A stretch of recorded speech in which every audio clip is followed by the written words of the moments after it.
Hoje eu gostaria de compartilhar sobre as 5 pedras da graça. Pastor, o que é isso? É um título para chamar sua curiosidade mesmo. Mas fique comigo até o final que você vai entender. Amém? Hoje eu quero falar sobre Davi.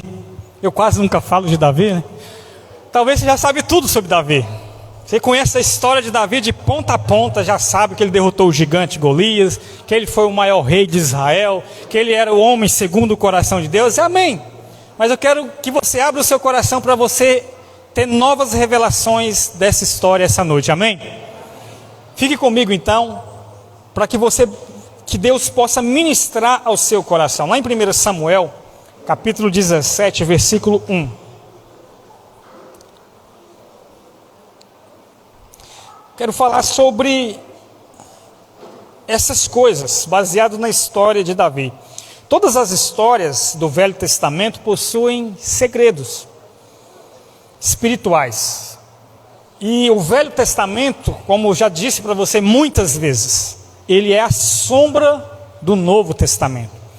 Ele é um reflexo daquilo que iria acontecer. Então, todo o Antigo Testamento, apesar de ser a velha aliança, apesar de ser a dispensação da lei, uma parte dele, todo ele aponta para o novo, aponta para o Senhor. E o Novo Testamento, ele explica o Velho Testamento, aquilo que já passou. Hoje nós estamos debaixo da nova aliança. E essa noite, como é noite de ceia, nós vamos mais uma vez relembrar, renovar a nossa fé na obra completa que o Senhor fez na cruz por mim e por você. Hoje não é uma noite de você ser perdoado, porque o Senhor já perdoou você na cruz. É uma noite de você lembrar que você já foi perdoado na cruz. Amém? Glória a Deus. Você quer dizer que nessa noite eu não posso pedir perdão pelos meus pecados? Pode. Mas sempre lembrando que o Senhor já disponibilizou perdão na cruz por você. Amém? Então lá em 1 Samuel capítulo 17, vamos falar um pouco da história da batalha de Davi contra Golias. Versículo 1. Ajuntaram-se os filisteus, as suas tropas, para a guerra, e congregaram-se em Socó, que está em Judá, e acamparam-se entre Socó e Azeca, em Éfes-Damim. Então hoje eu vou falar muito de significado das palavras, para que você entenda a palavra que eu quero compartilhar. Então preste bastante atenção, vou falar bastante do significado das palavras, porque nelas nós temos também uma revelação que Deus quer falar conosco. Na Bíblia nada é por acaso. Diga, na Bíblia nada é por acaso. Então nós também encontramos nos nomes de alguns personagens revelações, algo que Deus quer compartilhar conosco. Então, analisando, olhando o significado de algumas palavras, eu quero falar isso para você. Primeiro, a Bíblia fala que o local onde eles estavam ali, onde eles se ajuntaram, as tropas de guerra, preste atenção, os filisteus, eles eram um povo inimigo do povo de Deus, o povo de Israel. Era uma nação inimiga, era um povo mundano. E o povo de Israel era a nação escolhida pelo Senhor. Quem estava reinando naquele momento era Saul, com o seu exército. Davi ainda era aqui um garoto ainda, ele nem sabia da guerra, mas nem tinha noção que um dia estaria lá no meio. Então os filisteus se ajuntam de um lado, e do outro lado do vale o exército de Israel. E o local onde eles estavam se chamava Éfes-Damim. Diga, Éfes-Damim. Você não precisa decorar isso não. Eu quero que você decore o que significa. Éfes-Damim significa cerca de sangue, ou cercado pelo sangue. Isso nos fala de que o sangue de Jesus, ele protege você de todo o mal. Ele cerca você com a proteção dele. A Bíblia diz lá em Apocalipse capítulo 12, versículo 11. Apocalipse 12, 11. Eles, pois, o venceram por causa do sangue do Cordeiro e por causa da palavra do testemunho que deram, e mesmo em face da morte não amaram a própria vida. Então a Bíblia diz que os vencedores lá em Apocalipse, eles venceram por causa do sangue de Jesus. E esse lugar aqui onde eles estão, o significado significa cerca de sangue. O que isso fala ao nosso respeito? Deus é o nosso protetor. Amém? Ele é aquele que cerca a sua casa. O sangue de Jesus protege a sua casa de todo o mal. Lá em Êxodo, quando o povo de Israel, antes, quando eles estavam lá no Egito e Deus estava preparando eles para saírem, Deus manda matar um cordeiro e passar o sangue nas portas de cada casa. Que a casa que tivesse coberta com sangue, o espírito da morte não tinha poder de entrar lá. Porque esse é o poder do sangue. Aonde o sangue está, o mal não pode entrar. E o sangue de Jesus está sobre a sua casa. Diga, o sangue de Jesus está sobre a minha casa. Nenhum mal pode entrar. Então não, amém? Então não tem do que você temer, porque você está cercado pelo sangue. Mas não é qualquer sangue, não é o sangue de um cordeiro qualquer, é o sangue do Cordeiro de Deus, que morreu por nós. Então nessa noite de ceia é para você lembrar disso. Não é para você lembrar dos seus pecados, é para você lembrar do tamanho do perdão que está disponível para você. Não importa qual que seja o tamanho do seu pecado, o sangue é o suficiente para apagar esse pecado. As suas obras não são maiores do que as obras de Deus. A obra de Deus feita na cruz é maior do que os seus erros. Amém? Então se você chegou aqui cabisbaixo, acusado, debaixo de condenação, por causa de erros ou de culpa, saiba de uma coisa: o que Jesus fez por você é maior do que você fez. Amém? Lá em Jó, capítulo 1, versículo 9. Quantos estão entendendo? Diga amém. Isso só no significado de uma palavra. Calma que tem mais. Jó 1, 9. Jó 9.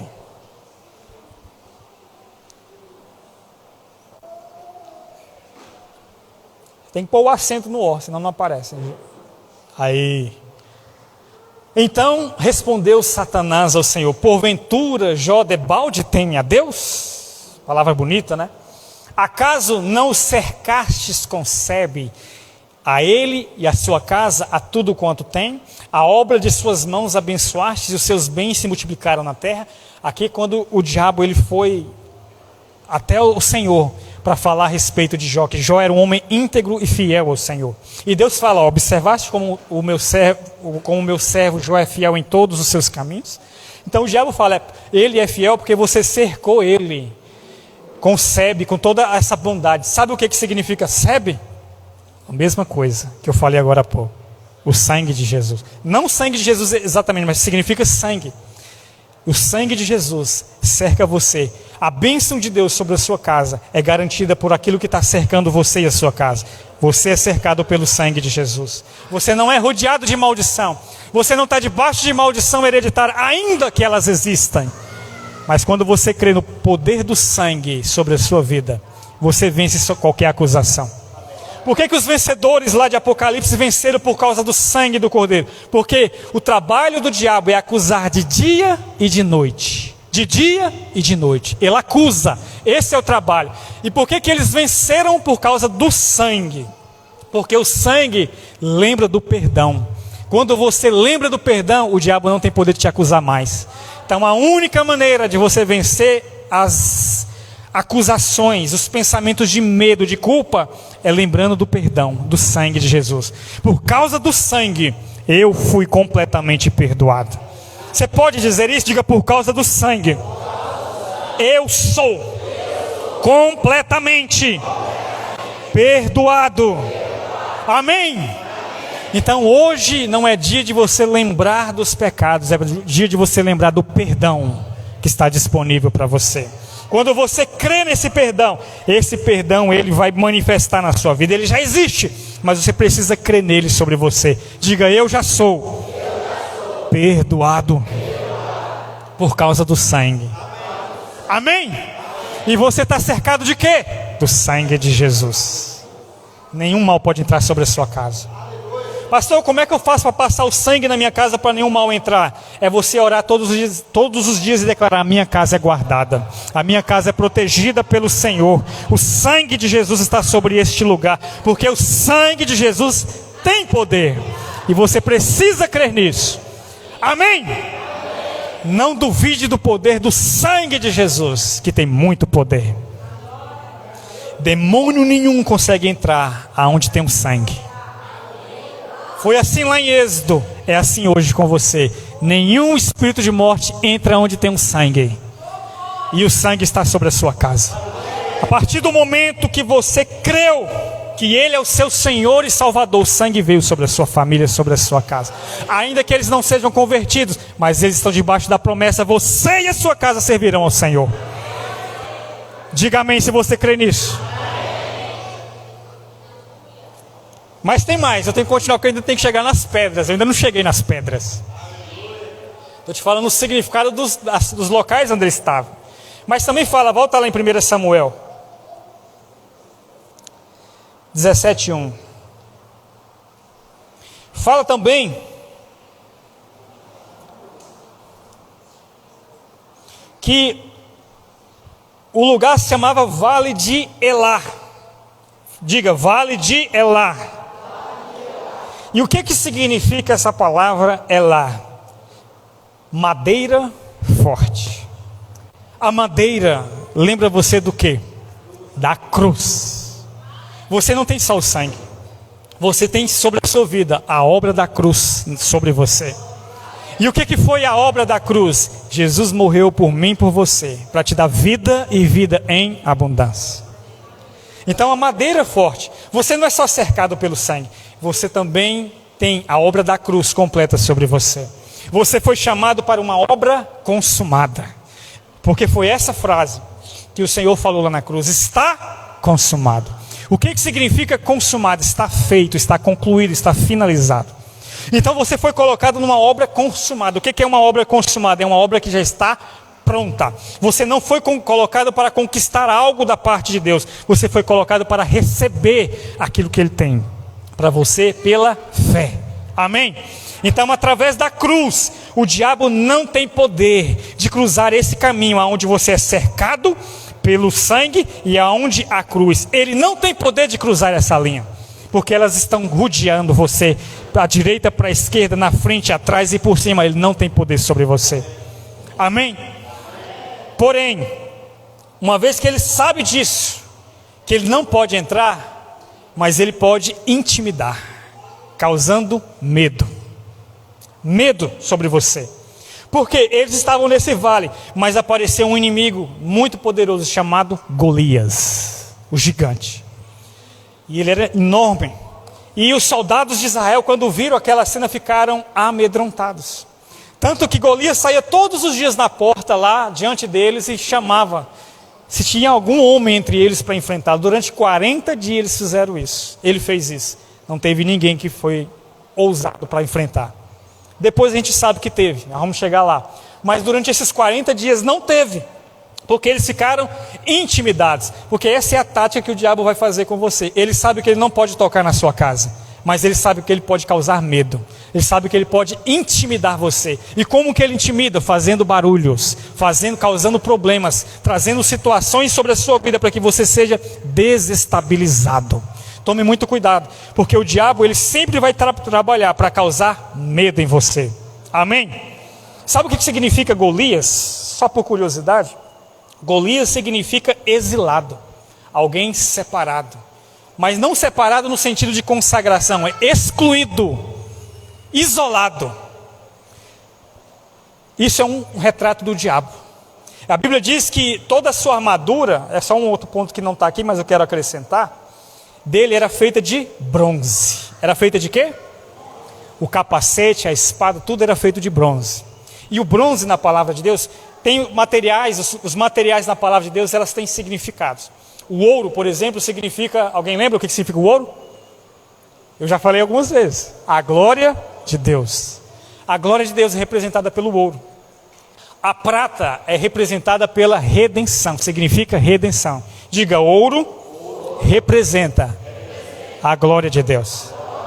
A prata representa redenção. E o bronze, o que representa o bronze? Juízo, condenação. Por que na Bíblia nada é por acaso, amém?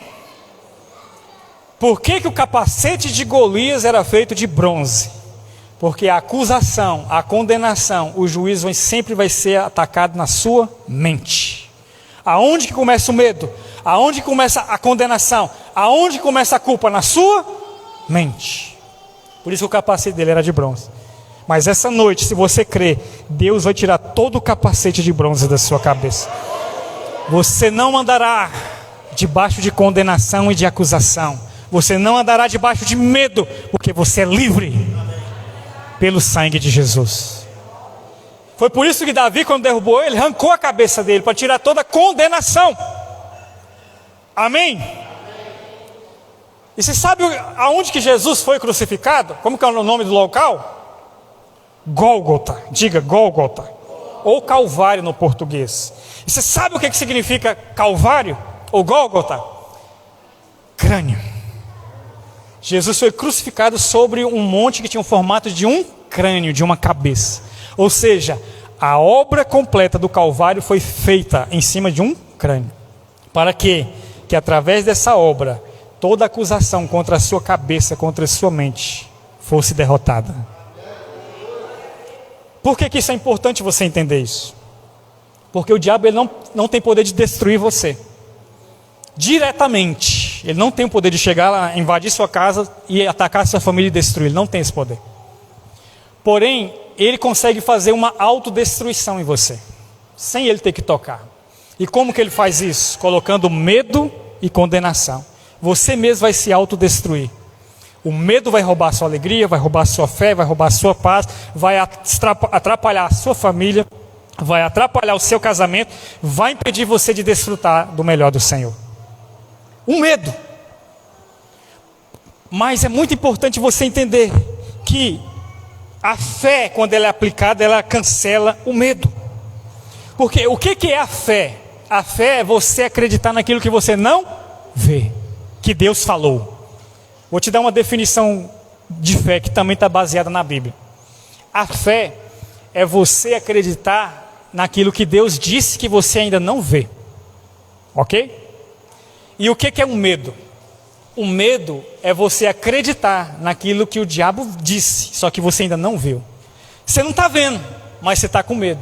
É uma fé negativa. Medo é você acreditar em coisas que ainda não aconteceram.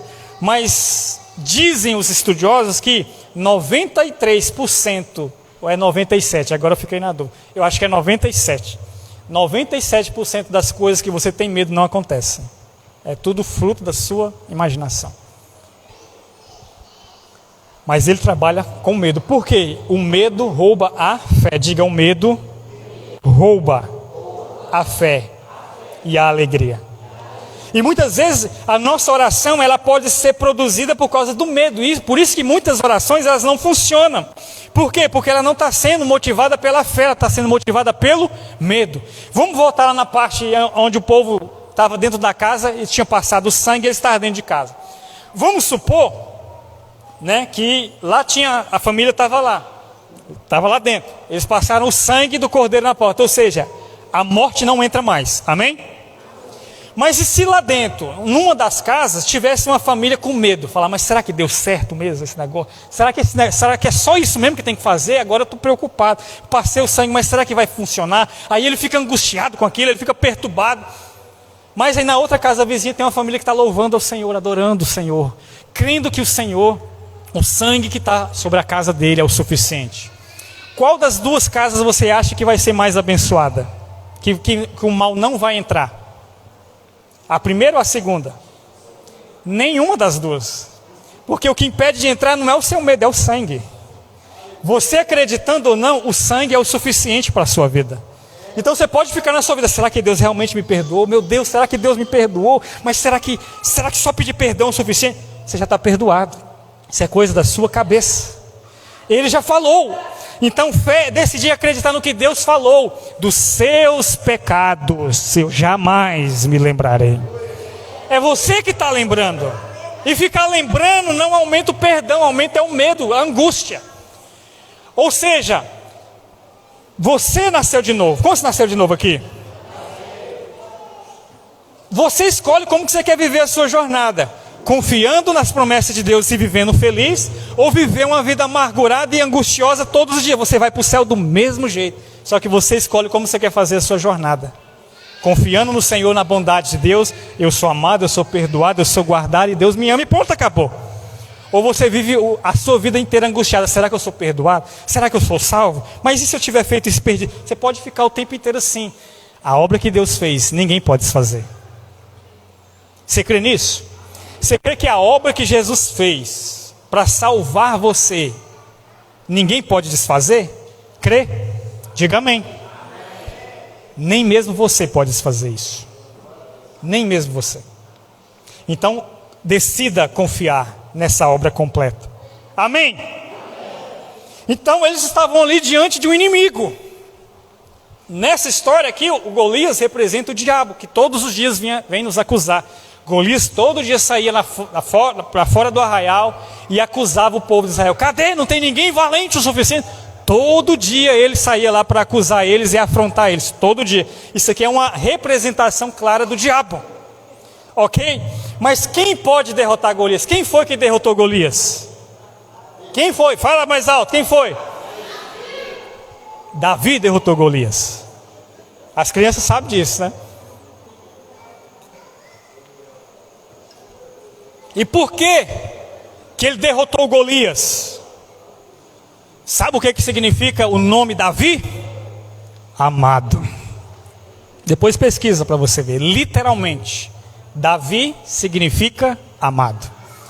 Só pode vencer a acusação do diabo quem sabe que é amado. Olha eu de novo, falam para você o tanto que você é amado. Porque só pode vencer quem sabe que é amado. Todo mundo se intimidou com as ameaças de Golias, menos Davi, porque ele tinha convicção de quem ele era. Você precisa crer e gerar todos os dias no seu coração quem você é. As circunstâncias não definem você. Os seus problemas não definem você. As suas falhas não definem você. Amém? O que define você? O Senhor. E o que o Deus diz que você é? Você é amado. Amém? Então nessa noite de ceia, mais uma vez, você vai relembrar dessa promessa e dessa verdade. Por causa do sangue de Jesus. Por causa de tudo que Ele fez por você. Você pode dizer sem medo e sem culpa, você é amado. Não há mais condenação sobre a sua vida. Então eu quero fazer um apelo para você, em nome de Jesus. Amém? Não é o apelo da palavra ainda não, mas é um apelo que eu sinto de falar para você. Se você nasceu de novo, se você desceu as águas, não importa como que está a sua vida agora, em nome de Jesus, essa noite, não deixe o diabo roubar isso de você. Muitas vezes você deixa de cear porque o inimigo plantou condenação na sua cabeça, dizendo que você não está pronto, que você não é digno. Isso é mentira. Essa noite, decida remover o capacete de Golias, da condenação, da mentira. Mas tem uma outra coisa também que eu quero falar para você. Como você entende? Diga amém.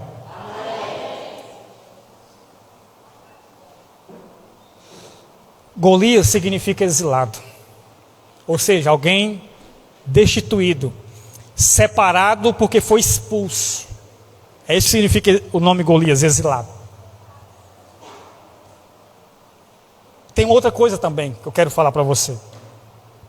Tome cuidado, porque muitas vezes o diabo, ele coloca na nossa cabeça, na sua cabeça, para você acreditar que você está exilado da presença de Deus por causa dos seus erros, que você está separado por causa do que você fez, tudo por causa de entendimento errado da aliança e da palavra de Deus.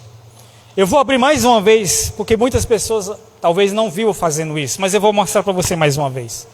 Muitas pessoas acham que estão separadas por causa desse versículo aqui, Isaías 59, 2.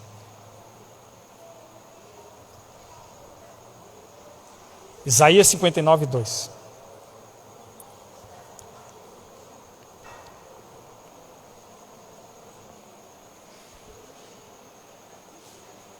Mas as vossas iniquidades fazem separação entre vós e vosso Deus, e os vossos pecados encobrem o seu rosto de vós, para que não vos ouça. Então, baseado no entendimento desse versículo que está na palavra de Deus, muitos acreditam que estão separados, exilados da presença, porque estão em pecado.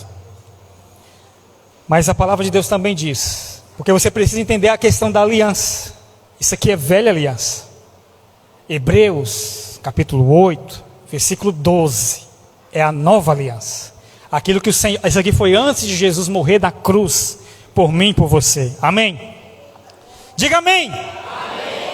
Ele morreu na cruz. E uma vez que ele morreu na cruz, mudou-se de aliança, mudou-se de reino, mudou-se de sacerdote. Agora o nosso sacerdote é Jesus, o sumo sacerdote. E a palavra de Deus também diz o seguinte a seu respeito: pois para com as suas iniquidades, que antes separava você de Deus, usarei de misericórdia, e dos seus pecados, que antes cobriam o seu rosto, jamais me lembrarei. Está entendendo?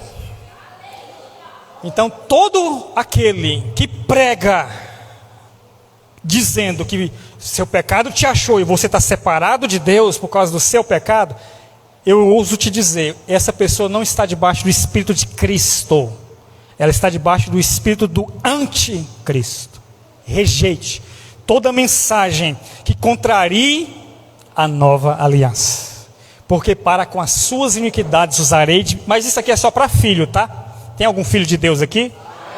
Quem não é filho precisa se converter, se arrepender dos seus pecados e se converter. Mas isso aqui é para filho. Tem algum filho aqui? Então é para você. Dos seus pecados jamais me lembrarei. Pastor, isso aí é bom demais para ser verdade. Não é simples assim não. É bom e é verdade. Amém? Só pode vencer a acusação quem sabe que é amado. Diga, só pode vencer a acusação quem sabe que é amado. 1 João capítulo 4, versículo 10. 1 João 4, 10. Nisto consiste o amor, não em que nós tenhamos amado a Deus, mas em que Ele nos amou e enviou seu Filho como propiciação, como pagamento pelos nossos pecados. Amém? Diga amém.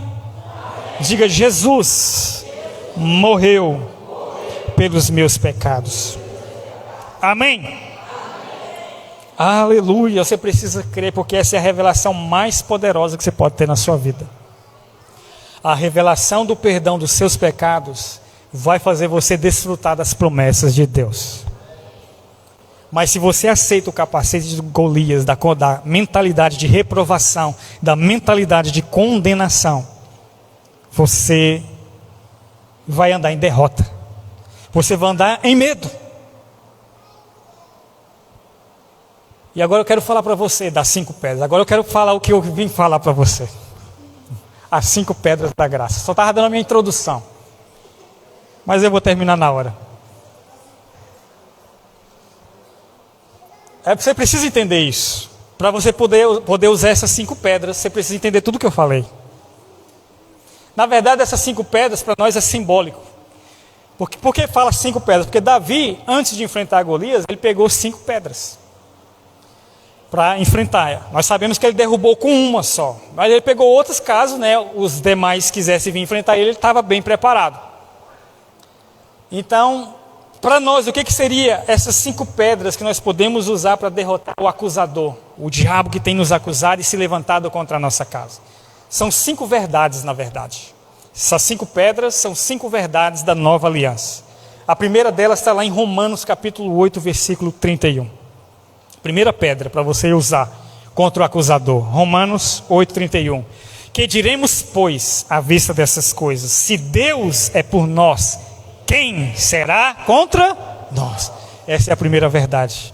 Quando o inimigo vir te acusar e falar, você está desamparado, você está sozinho, Deus vai pegar você, Deus vai trazer juízo sobre você, você vai lembrar e vai usar essa pedra contra ele. Se Deus é por mim, quem será contra mim? Deus é por mim. Levanta sua mão e fala, Deus é por mim. Quem será contra mim? Então lembra disso, Deus é por você, Deus não é contra você. Se tem acontecido coisas ruins na sua casa, na sua família, na sua vida, não é Deus que está causando isso, porque Ele é por você e não contra você. Ele joga no seu time, e se Ele está com você, nada vai vencer você, porque Deus é por você. Quem vai ser louco de ser contra você? Ainda que todos estejam contra você, ainda que a sua mente esteja perturbada com medo, lembra todo dia, Deus é por mim. Amém? Amém? Nós precisamos pregar a mensagem da nova aliança com mais ousadia. Não tenha medo de falar isso, porque você vai levar pedrada. Mas não a pedrada da graça, é a pedrada da lei. Todas as vezes que você falar que os pecados estão esquecidos, alguém vai apedrejar você para falar que é mentira. Não tenha medo, porque Deus é por você. Essa é a mensagem que trará um avivamento para a nossa geração.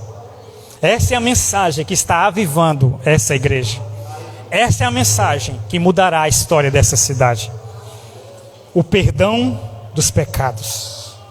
Então nós pregamos: arrependei-vos, porque Deus morreu pelos seus pecados. Amém? Então essa é a primeira pedra. A segunda pedra está lá em Romanos capítulo 8, versículo 32, versículo seguinte: aquele que não poupou o seu próprio filho, antes por todos nós o entregou, porventura não nos dará graciosamente com ele todas as coisas? Então a lógica de Deus é muito clara. Jesus não poupou o filho dele, que era o mais importante. Ele não vai negar nada para você. Essa é a lógica. É o que ele está falando aqui. Aquele que não poupou o próprio filho, ele vai negar alguma coisa para você, porque por um momento, não foi toda a eternidade, por um momento Deus amou você, ao ponto de dar o filho dele. Ou seja, por um instante Deus olhou para você e amou você mais do que o próprio filho dele, ao ponto de dar o filho dele por você. Por um momento, tá? Não estou dizendo que Deus ama você mais do que Jesus, mas por um momento Ele amou você mais, ao ponto de dar o próprio filho para morrer por mim e por você. E Ele não poupou isso. Ele não vai negar aquilo que você precisa, porque por amor a você Ele já deu tudo. Amém? A lógica de Deus é essa. Então, se Ele não negou o próprio filho, o que mais Ele vai poder negar agora? Se o pai não negou o seu filho, que lhe custou tanto, por que Ele vai nos negar agora bênçãos tão pequenas que não custam nada? Porque a maior de todas as bênçãos é a salvação. Amém? E Ele já te deu de graça mediante a fé. Efésios capítulo 2, versículo 8. Pela graça sois salvos mediante a fé. Isso não vem de vós, é dom de Deus. Mas sabe de uma coisa? A salvação é a primeira e a maior de todas as bênçãos. Da mesma forma que você recebe a maior de todas as bênçãos, você recebe todas as outras. Então, pela graça sois salvos mediante a fé. E isso não vem de vós, é dom de Deus. Mas as outras bênçãos também vêm do mesmo jeito. Amém? Então você pode colocar aqui, além da salvação, pela graça sois salvos mediante a fé. Isso não vem de vós, é dom de Deus. Pela graça você é curado, isso não vem de vós, é dom de Deus. Pela graça você é perdoado, isso não vem de vós, é dom de Deus. Pela graça você é abençoado, isso não vem de vós, é dom de Deus. Pela graça você é liberto, isso não vem de vós, é dom de Deus.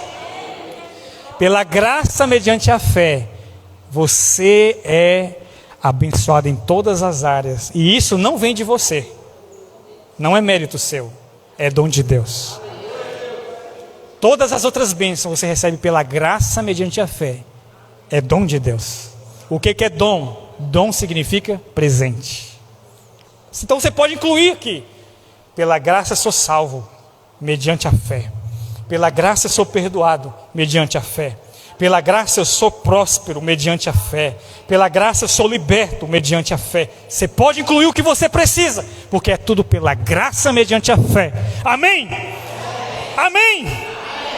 Então não permita que falem para você que só a graça não basta, porque a graça é tudo o que você precisa. Não é só graça não, é só graça e é o suficiente para você receber tudo de Deus. Diga amém por isso. Eu não creio nessa graça. Presta atenção. Não tem como ser salvo se não for por essa graça. Quem diz que não crê nessa graça, ele não é salvo ainda. Porque a única forma de ser salvo é pela graça mediante a fé. Não é penitência, não é renúncia, não é nada. É pela graça mediante a fé. As outras coisas virão depois que ele é salvo. Então você não é salvo pelas obras. Você é salvo para as obras. Você não renuncia para ser salvo. Mas uma vez que você entende que foi salvo, você vai querer viver uma vida de renúncia. Não inverta as coisas. Amém? É muito profundo isso aqui. Terceira pedra. Próximo versículo, Romanos 8:33.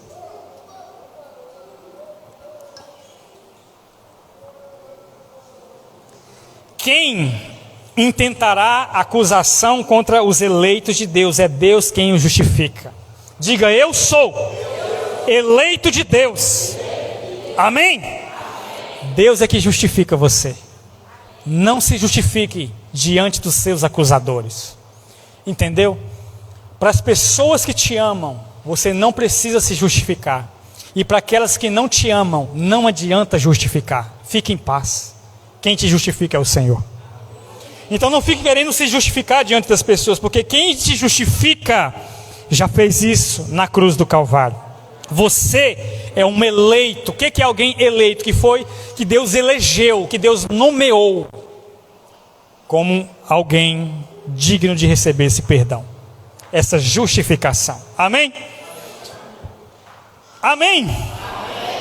Então, na ótica divina, você é tão justo quanto Cristo, porque assim como Ele é, você é também.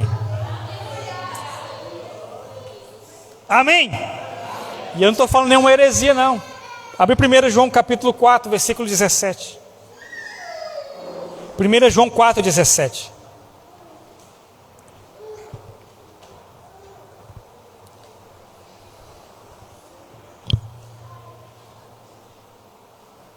Nisto é em nós aperfeiçoado o amor, para que no dia do juízo, esse dia do juízo pode ser o dia lá do julgamento, que nós vamos prestar conta diante de Deus, mas também traduzindo pode significar dia mau, no dia ruim que você estiver aflito, passando por muitos problemas. Nesse dia, você tem que se aperfeiçoar nesse amor, lembrar que tanto que você é amado, para que você mantenha confiança nele, pois segundo Ele é, segundo é de acordo, exatamente como Ele é, você também é nesse mundo. Então para Deus você é tão justo quanto Cristo é. Mas ninguém falou amém, porque é algo muito profundo para você entender isso. Fala amém. Mesmo que você não entenda ainda, você não é o que os seus pecados têm mostrado. Quando você entender quem você é em Cristo, os pecados que você tem sofrido vão perder o poder sobre a sua vida. Essa é a questão. Você não renuncia o pecado para ser santo. Você foi feito santo. E baseado nessa revelação você consegue renunciar ao pecado. Se você acredita que você é um fracassado, um pecador, mais você vai cair nesses pecados. Mas se você começar a entender que você é tão justo quanto Cristo, e você foi feito santo nele, os pecados vão perder o poder sobre a sua vida. Como estão entendendo? Quarto, 34, Romanos 8, 34. Quem os condenará? É Cristo Jesus quem morreu, ou antes quem ressuscitou, o qual está à direita de Deus e também intercede por nós. Então alguns pregam o evangelho de Cristo irado, mas o Senhor nunca ficou irado com os pecadores ou com seus discípulos, apenas com os fariseus, porque eram cheios de justiça própria. Preste atenção nisso. Cristo agora iria nos condenar por quê? Se Ele amou você quando você ainda era um pecador lá no mundo, muito mais agora que você é filho, Ele vai se compadecer das suas falhas e vai ajudar você a vencer cada uma delas. Não distorça o evangelho, não inverta as coisas.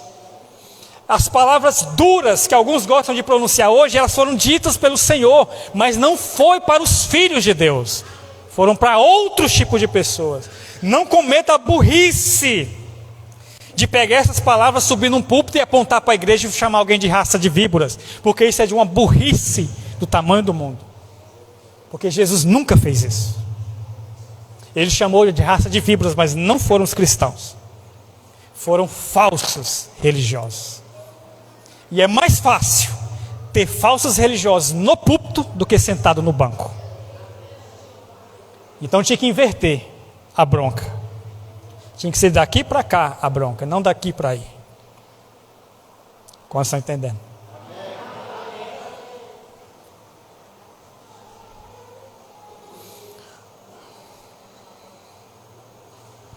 Você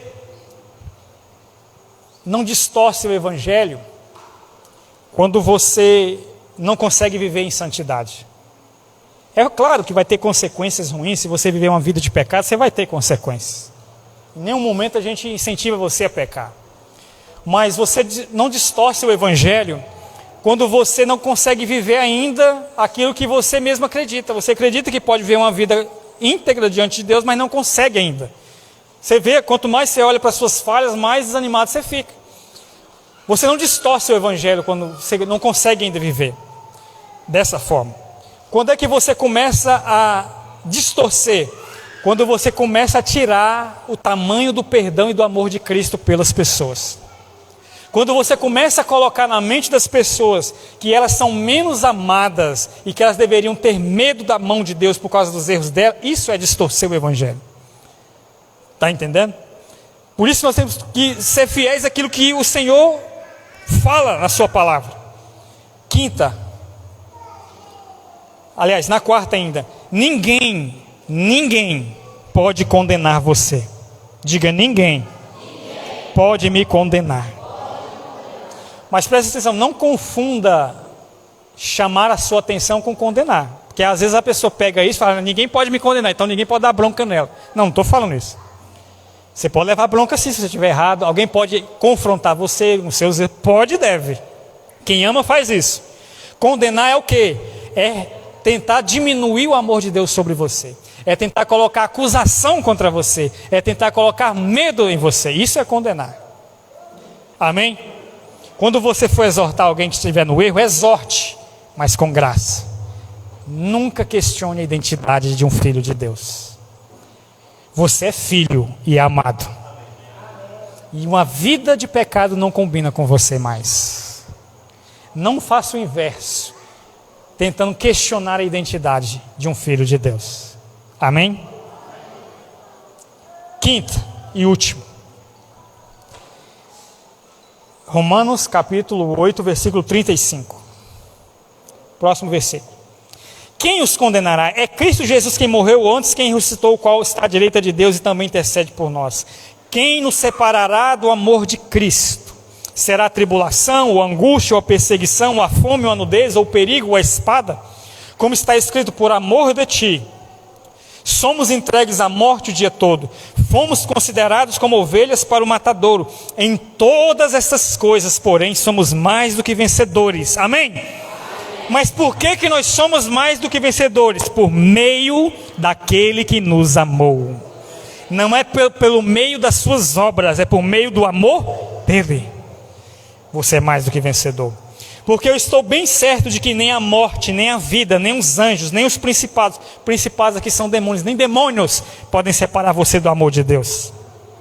Nem as coisas do presente, nem do porvir, nem os poderes, nem a altura, nem profundidade, nem qualquer outra criatura poderá nos separar do amor de Cristo, do amor de Deus que está em Cristo Jesus, nosso Senhor. Amém? Nada pode separar você do amor de Deus. Que você seja confortado com essa revelação. Essas são 5 pedras que você pode usar como Davi usou para derrotar o gigante da condenação e da acusação. Você vai derrotar o gigante da intimidação com essas 5 pedras, essas 5 verdades a seu respeito. Estude na sua casa, anote cada uma delas para você lembrar no dia mau. Essas são as pedras que você vai usar contra o inimigo. Amém?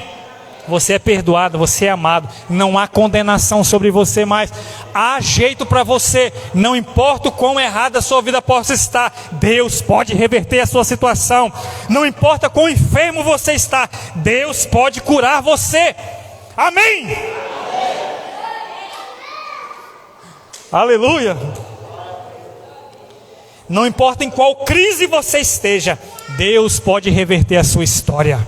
E o que era para ser uma história de fracasso, vai ser um testemunho de vitória para a glória de Deus. Fique de pé onde você está. Quantos foram abençoados com essa palavra? Diga amém. Aleluia. Prepara a música para nós. Antes de servir a ceia, tira a imagem da ceia, por gentileza. Não é a ceia ainda. Antes de servirmos a ceia, eu quero orar por você. Fecha seus olhos. Como eu falei, hoje não é noite de você lembrar dos seus pecados, até porque Deus não se lembra mais deles, mas é noite de você lembrar do tamanho do perdão. Pastor, mas a Bíblia diz para nós examinarmos a nós mesmos.